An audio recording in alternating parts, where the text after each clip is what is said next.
Bonjour. Aujourd'hui, on plonge dans un sujet qui résonne douloureusement chez beaucoup d'entre nous, j'ai l'impression. Le mal de dos.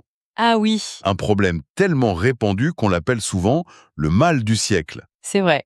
Alors notre exploration du jour, elle va s'appuyer sur une entrevue assez détaillée avec Caroline Berger de Femini.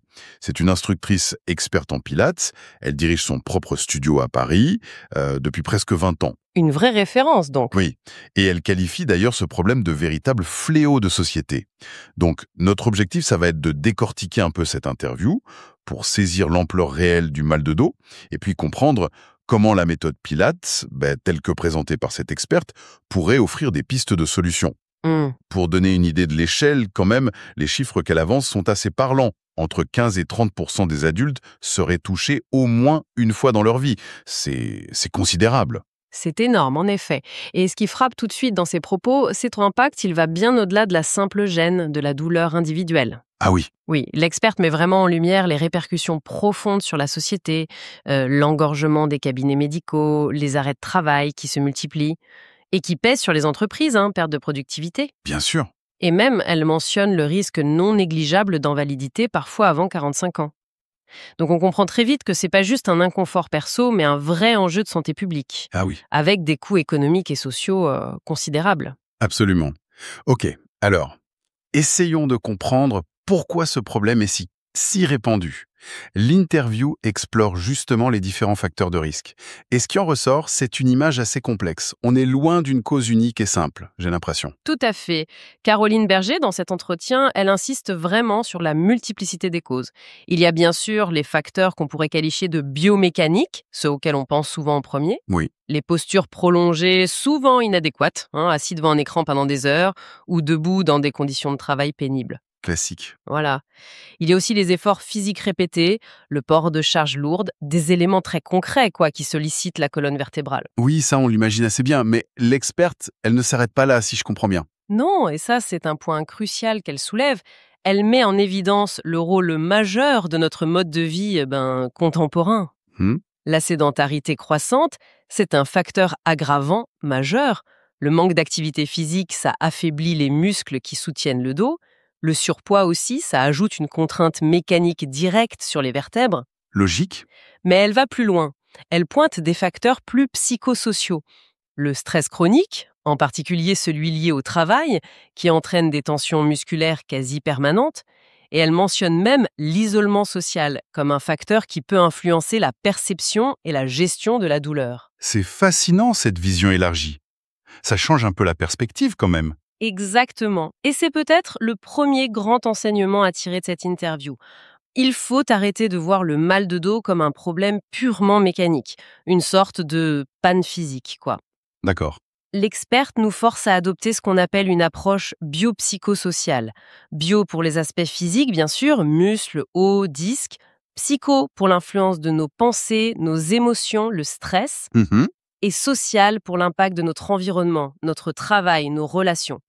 Elle martèle que c'est l'interaction complexe de tous ces éléments qui crée et entretient la douleur chez beaucoup de gens. C'est clair. Et cette vision intégrée, ça explique pourquoi une approche unique, genre juste prendre un antidouleur ou faire quelques étirements génériques, ça ne suffit souvent pas. Cette complexité étant posée, alors comment la méthode Pilate, telle que décrite dans l'interview, prétend apporter une réponse?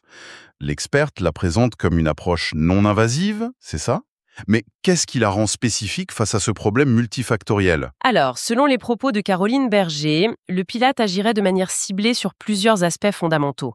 Les bénéfices clés qu'elle détaille sont assez clairs. Oui, Premièrement, et c'est sans doute le plus connu, le renforcement de ce qu'elle appelle la musculature profonde. ah oui, les muscles profonds. Voilà.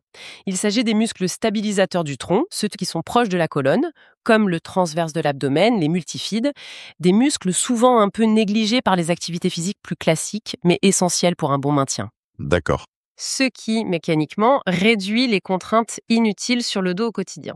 Logique. Et troisièmement, conséquence logique des deux premiers points, elle rapporte une réduction significative de la douleur ressentie par les pratiquants réguliers. D'accord. Renforcement profond, meilleure posture, moins de douleur. Mais qu'est-ce qui différencie vraiment le Pilates d'une autre forme de gym douce ou de renforcement musculaire d'après elle? C'est une excellente question. L'experte met en avant ce qu'elle nomme les 3 piliers distinctifs de la méthode Pilates. Le premier, c'est la recherche constante de la stabilité du tronc, le fameux core stability en anglais. Le centre, oui. Exactement. L'idée est de créer un centre fort, stable, à partir duquel les mouvements des membres peuvent s'initier de manière plus sûre et efficace. Le deuxième pilier, c'est la coordination neuromusculaire. Hmm. Il s'agit d'améliorer la communication entre le cerveau et les muscles pour obtenir des mouvements plus précis, plus fluides, plus contrôlés et moins compensatoires. Moins compensatoire, d'accord. Et enfin, le troisième pilier, absolument central, c'est la respiration consciente. On y reviendra plus en détail parce qu'elle insiste beaucoup dessus. Ok. C'est la synergie de ces 3 piliers qui, selon Caroline Berger, permettrait non seulement de soulager la douleur, mais aussi de rééduquer le dos et redonner confiance dans le mouvement. Ah, ça c'est important, la confiance dans le mouvement. C'est capital, parce que beaucoup de personnes qui souffrent de douleurs chroniques développent une kinésiophobie, une peur de bouger. La peur d'avoir mal en bougeant. Exactement. Et ça les enferme dans un cercle vicieux. Le Pilate viserait justement à briser ce cercle. Pour rendre tout ça un peu plus tangible, l'interview propose même un exemple de protocole d'exercice. Alors, l'experte précise bien, et c'est important, que ce n'est qu'un exemple type, que toute pratique doit être individualisée, idéalement sous la supervision d'un instructeur qualifié. C'est essentiel, oui. Elle mentionne d'ailleurs 4 exercices qui font appel à du matériel assez spécifique aux pilates de studio. Oui, elle cite des appareils comme le Reformer, cette machine assez emblématique avec le chariot mobile qui coulisse, les ressorts pour la résistance. Ah oui, je vois. Le cercle magique, c'est un anneau flexible qu'on utilise pour ajouter de la résistance ou guider le mouvement. Et le Cadillac, qui est une structure plus grande, un peu comme un lit à baldaquin, mais adapté pour plein d'exercices. D'accord. Et l'utilisation de ce matériel permet un travail très précis, assisté ou résisté, selon les besoins de la personne. Alors regardons ces exercices d'un peu plus près, tels qu'ils sont décrits. Le premier, c'est le hip roll sur reformer. Donc allongé sur le dos, sur le chariot, pied sur une barre, on enroule et on déroule la colonne vertébrale par vertèbre. L'objectif principal ici, selon l'experte, il est double. Mobiliser la colonne vertébrale en douceur, Mhm. tout en renforçant les muscles fessiers et les muscles profonds de l'abdomen pour améliorer la stabilité lombaire. Ensuite, elle décrit le spine twist. Celui-là se pratique assis, souvent avec le fameux cercle magique tenu devant soi. L'idée, c'est de pivoter le buste lentement, de manière contrôlée, de chaque côté, sans bouger le bassin. D'accord. Là, on cherche à améliorer spécifiquement la mobilité en rotation de la partie haute du dos, la colonne thoracique, ce qui peut aider à soulager les tensions compensatoires dans le bas du dos, tout en engageant les muscles obliques de l'abdomen. Le troisième exemple est le cat stretch, souvent réalisé sur le Cadillac.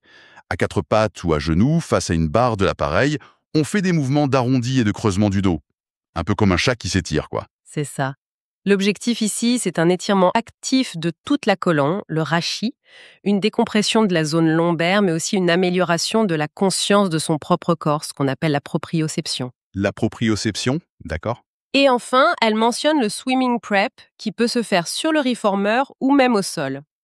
Allongé sur le ventre, l'exercice consiste à lever alternativement un bras et la jambe opposée, en maintenant une parfaite stabilité du tronc, sans laisser le bas du dos se creuser. Ça a l'air technique. Ça demande du contrôle, oui. Cet exercice vise spécifiquement à renforcer les muscles extenseurs du dos, ceux qui nous aident à nous tenir droit, tout en travaillant la stabilité lombaire et la coordination entre le haut et le bas du corps. Quand on regarde cet enchaînement d'exemples, on commence à percevoir une certaine logique, une approche assez globale du dos finalement. Exactement. Ce qui est intéressant dans la logique de ce protocole type, et l'experte le souligne bien, c'est sa complémentarité. On n'est pas juste dans du renforcement ou juste dans de l'étirement. C'est combiné. C'est une combinaison réfléchie de mobilisation articulaire douce avec le hip roll, le spine twist, de renforcement ciblé des muscles profonds et posturaux, hip roll, spine twist, swimming prep, d'étirement actif pour redonner de l'espace et de la souplesse, cat stretch, et de travail de la coordination et de la stabilité, swimming prep.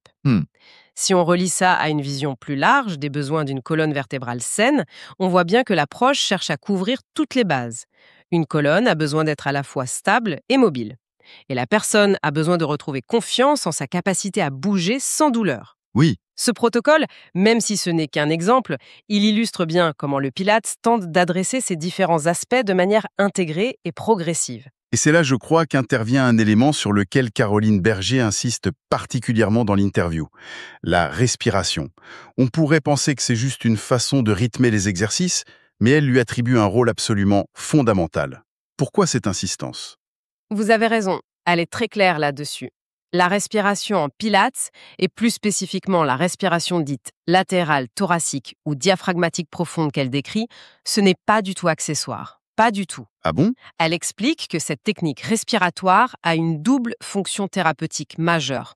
Premièrement, une fonction très physique. Elle décrit cette respiration contrôlée, qui engage le diaphragme et les muscles profonds de l'abdomen, le transverse notamment, comme créant une sorte de ceinture naturelle. Une ceinture naturelle, j'aime bien l'image. Oui, ou de corset interne.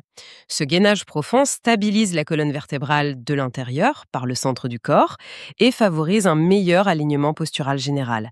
C'est une base de soutien active, en fait. D'accord. Et la deuxième fonction? La deuxième fonction est d'ordre psychologique et physiologique. Et elle est tout aussi cruciale, surtout dans le contexte de la douleur chronique. Ah oui. Comment ça? Cette respiration profonde, ample et contrôlée, elle a un effet direct sur notre système nerveux autonome. Elle aide à faire basculer l'organisme de l'état d'alerte de lutte ou fuite, le système sympathique, Le stress, quoi. voilà, qui est souvent suractivé par le stress et la douleur persistante, vers un état de calme et de récupération, de repos et digestion, le système parasympathique. Concrètement, ça se traduit par un apaisement général, une réduction de l'hypertonie musculaire, ces muscles qui restent contractés en permanence même au repos, Ah oui, les tensions. c'est ça, et une diminution de l'anxiété. Dans le cas du mal de dos chronique, où l'on sait que la douleur, la peur de bouger et le stress s'auto-alimentent dans un cercle vicieux, eh bien, cette action sur le système nerveux est fondamentale pour aider à briser ce cycle. C'est puissant alors. C'est peut-être là l'un des aspects les plus contre-intuitifs, mais essentiels qu'elle met en avant. La respiration, c'est pas juste pour l'oxygénation, c'est un véritable outil thérapeutique en soi. C'est très clair, hein. L'interview aborde aussi la dimension préventive du Pilate. Ce n'est donc pas une méthode réservée à ceux qui souffrent déjà. Comment ça peut agir en amont pour éviter l'apparition du mal de dos? Oui, l'experte insiste beaucoup sur cet aspect préventif. L'idée centrale qu'elle développe, c'est celle d'une véritable éducation corporelle. Éducation corporelle. Oui, la pratique régulière du Pilates permettrait, selon elle, d'éviter que des déséquilibres musculaires, des compensations ou des mauvaises habitudes posturales ne s'installent insidieusement au fil du temps et finissent par créer des zones de tension ou de faiblesse propices à l'apparition de douleurs. D'accord. Agir avant que ça n'arrive. Exactement. En pratiquant, on développe une conscience beaucoup plus fine de son propre corps. Comment on se tient assis, comment on marche, comment on porte un objet. On apprend à identifier les schémas de mouvement potentiellement délétères et à les corriger.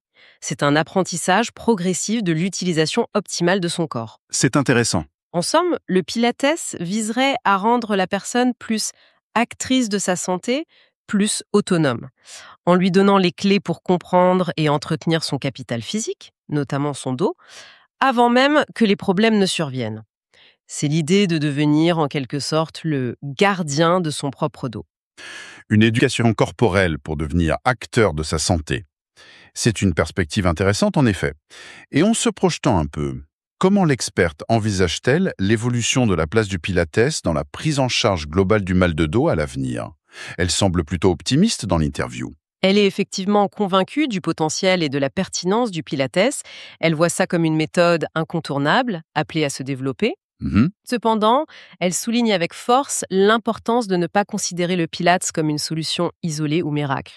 Sa vision pour l'avenir, c'est celle d'une intégration accrue du Pilates au sein d'une approche résolument multidisciplinaire. Multidisciplinaire, c'est-à-dire? Elle parle de collaboration étroite, de dialogue entre les instructeurs de Pilates et d'autres professionnels de santé. Les médecins, les kinésithérapeutes, bien sûr, notamment pour la thérapie manuelle, les ostéopathes, D'accord. mais aussi les psychologues, quand la dimension émotionnelle ou comportementale est prégnante. Et même les nutritionnistes, car le poids, l'inflammation, ça peut jouer un rôle. Ah oui, bien sûr. L'idée, c'est de créer une véritable synergie d'expertise pour offrir au patient une prise en charge complète et personnalisée qui adresse toutes les facettes de son problème. Une approche d'équipe en quelque sorte. Et est-ce qu'elle mentionne l'impact des nouvelles technologies sur cette évolution? Oui, elle évoque cette piste également. Elle imagine comment les nouvelles technologies pourraient venir enrichir la pratique et la personnalisation du Pilates. Par exemple. On peut penser à des capteurs de mouvement portables pour analyser la qualité d'exécution des exercices, donner un feedback en temps réel, même à distance. Elle mentionne aussi le potentiel de la réalité virtuelle pour créer des environnements d'entraînement plus immersifs, motivants, ou spécifiquement conçus pour travailler sur la peur du mouvement, par exemple. Intéressant. Ou encore, plus simplement, des applications mobiles pour guider les exercices à la maison, entre les séances en studio, suivre les progrès, maintenir la motivation. Oui. Ça soulève une question intéressante sur l'avenir de ces pratiques. Comment la technologie peut augmenter l'efficacité et l'accessibilité de méthodes comme le Pilates sans en dénaturer l'essence, qui repose beaucoup sur la relation instructeur-élève et la conscience corporelle fine. C'est un champ d'exploration. Alors, si on essaie de synthétiser ce qui ressort de cette analyse de l'interview de Caroline Berger, qu'est-ce qu'on retient principalement? Bon, d'abord, l'extrême complexité du mal de dos.